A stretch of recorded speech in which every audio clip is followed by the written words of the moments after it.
G'day guys, welcome back. I'm going to do another pour without silicone, similar to the one I just did in the blues with the copper, but I'm just going with some nice bright colours here. So again, no silicone, just Floetrol and paint. That's it there, Floetrol. And I've got 60 grams of Floetrol in each of the cups. The black, I did 20 grams of black. The magenta, I did 20 grams of magenta. The navy, I did 20 grams of navy. This one, actually tell a lie, I had to put more pouring medium or Floetrol in. I had to do 80 grams of Floetrol to 20 grams of Liquitex Basics. Liquitex Basics is a really thick paint and I always have to thin it out more than I would normally thin out my paints. So it's leaving the tiniest little mound. And the yellow is still a bit thick. So all the colours except the yellow are 3 parts Floetrol to 1 part paint. The yellow is 4 parts Floetrol to 1 part paint because it's such a thick paint. Or maybe not necessarily feels thick, but once it's mixed up it is really thick. So there we go. Now when you're doing this sort of pour, I did add a little bit of extra paint, so it's a bit thick. When you're doing this sort of pour, like a cloud effect, it's really important that you have a mixture of densities for your paints. You need an opaque, you need a semi-transparent, and you need a transparent. It's important for the science of it all to work. My black is Artist Loft black. That's an opaque. This one here, the magenta, is transparent. Down there you probably can't see it, but there's a little circle and it's not coloured in. It says transparent, so that's my transparent one. The Liquitex Basics is cadmium yellow light hue, and the little square is half coloured in, which means it's a semi-transparent. And then my navy, I think my navy Deep Space is a semi-transparent as well, because it's made on Cool Blue, which is a semi-transparent, so I think that's it. So I've got my opaque going in. Oops, something just dropped in there. What was that? I think I got it. And then I'm just going to pour my transparent in, just into the middle. From up high. I want it to react.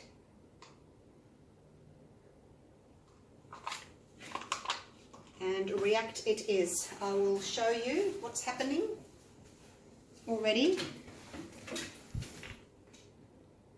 Look at that. Reacting already. No silicone. It's just the paints rubbing together, causing that reaction. Now in with the yellow. Still feels a little thick, the yellow, but never mind. And in with the navy. Now I have no idea how these, I was just going to do those 3 and then I thought maybe I need another colour. But this is going to give me green. But anyway, let's just do it, hey? Let's just do it. Going for it, as Melly D says. Hey, let me show you this.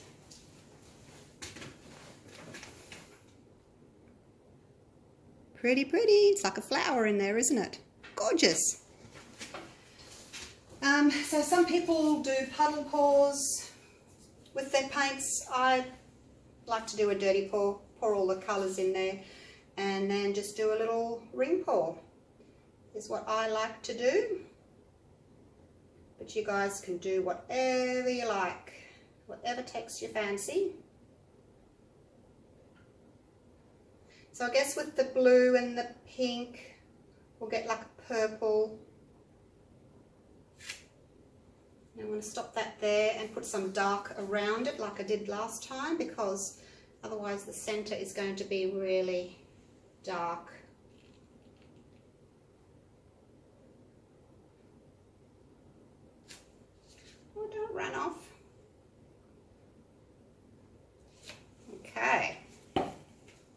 pretty.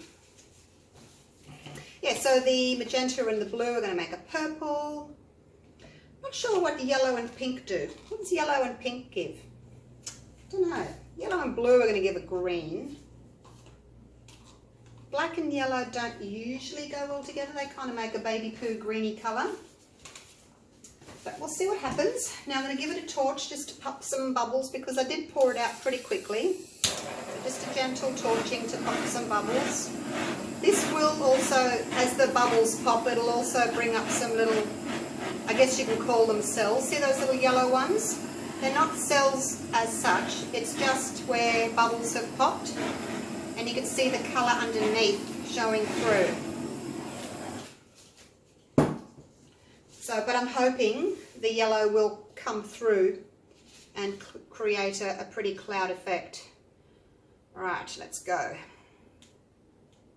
Off to the corner. Love these colours. It's very galactic looking to me.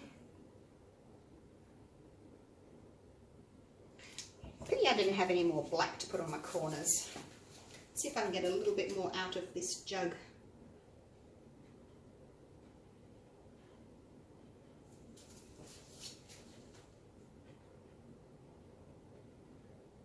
It's the problem with doing a round pour and a rectangle piece, isn't it? But because I put black around the outside, I certainly don't mind by all means having some black on the corners. And there's just enough left. Out you come. Out you come. Just enough left to fill in those corners. Oh, this is so pretty. I won't take it right to the corner for now because I want to make sure I get everything covered. Back to the center, change direction. Let's go for this corner here.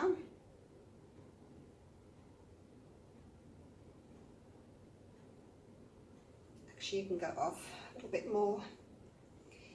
If you have too much paint on your surface, whatever you're using, your canvas, your card, whatever you're using, card in my instance today, if you've got too much paint on the surface, you're not going to be able to stretch everything out. And it's the stretching that creates these cloud effects. Oh, I'm losing my yellow and black on the corner. Oh no.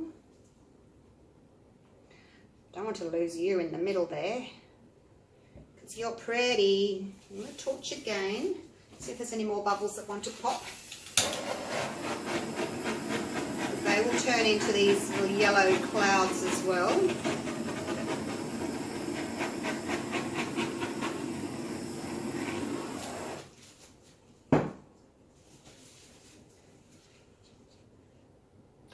Back to the middle.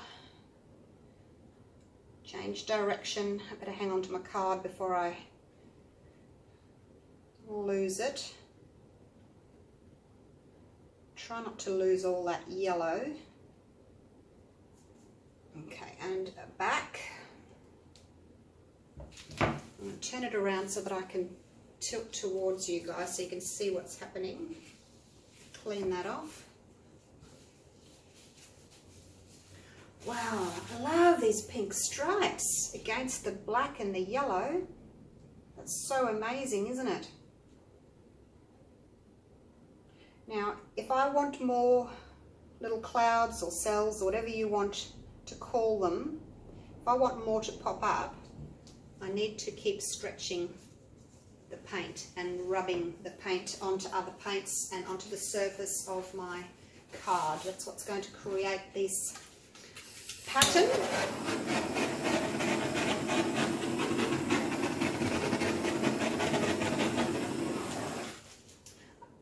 I'm happy with not too much though, because I really like the colours. Just stretch it a little bit more, see what's going to happen, and I think that'll be enough. Don't want too much.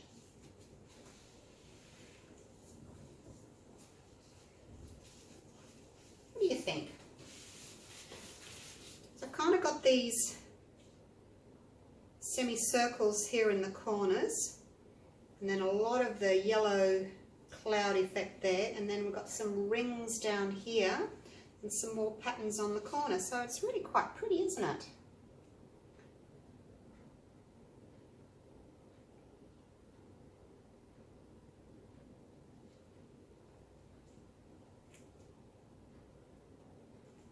Just wanted to get that little bit of black off the corner.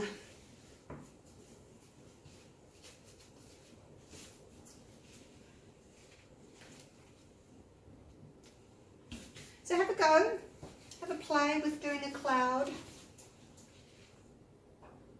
I think I told you in the other video, I was doing these probably about a year ago now. Have a look back on my videos. You'll have to scroll back quite a long way to find them. Yeah, check them out. They're fun to do.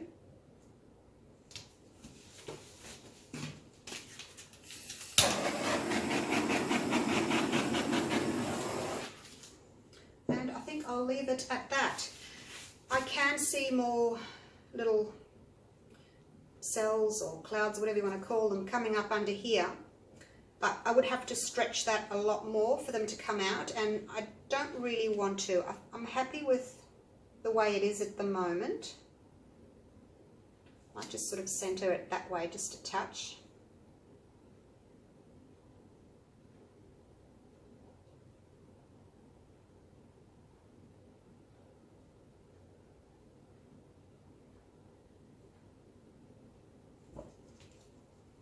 And back again. As I said, the more you move your paint, the more effects you're going to get up. So don't be scared of moving them.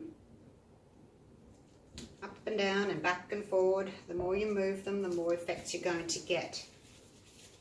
Now, what's the top? I think maybe that's the top there. The yellow at the top. Hey? All right. Take you in for a close-up. I think I like this one better than the previous one. Oh, making a mess. The blue with the copper, the blue and white and the copper. What do you think? Put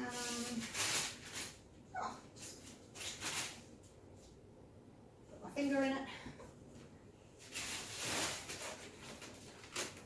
That's the previous one.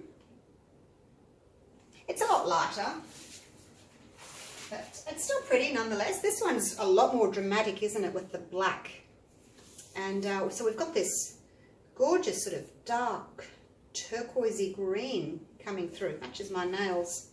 Got paint on my nails. Right, let me take you in for a close-up. And then I'm going to go and get some dinner, feed the dogs. It's already dark outside. I've been in the studio painting all day. Done a few pours today, so you'll see them in upcoming videos. Let me take you down for a close-up so you can have a look.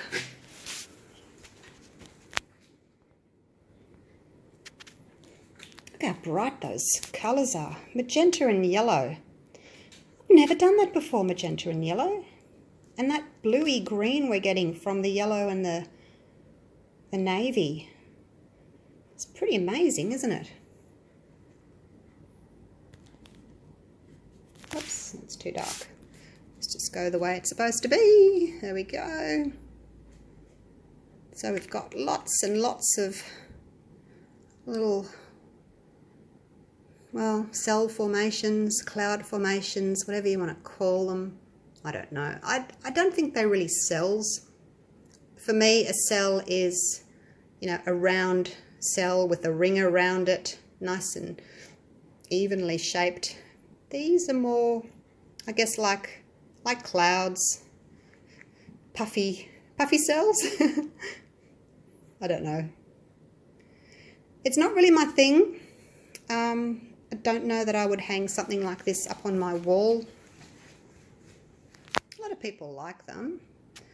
Oh, I'm getting a bad shadow there, aren't I? Let me turn this big spotlight off. See what that's going to look like without the spotlight. How's that? That's a better colour. You can now see the magenta. It's It's more realistic, the magenta. We've got some light magenta there where it's mixed with the yellow, and then over on the left, the magenta's quite dark where it's mixed with the navy and the black. It's more realistic colour. And you can see this lovely bluey green colour. Camera keeps changing colours. I guess it's trying to compensate for the lack of light in here. I think this is best. That's the best. That's the more accurate colour. Isn't it pretty? So pretty. Love it. Okay, thanks for watching. Have a go. Get yourself some Floetrol if you can. You don't have to use Artist Loft paint.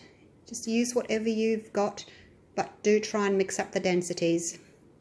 Have an opaque, a semi-opaque, and a transparent. And see how you go. It's a lot of fun. Okay, thanks for watching. Bye for now.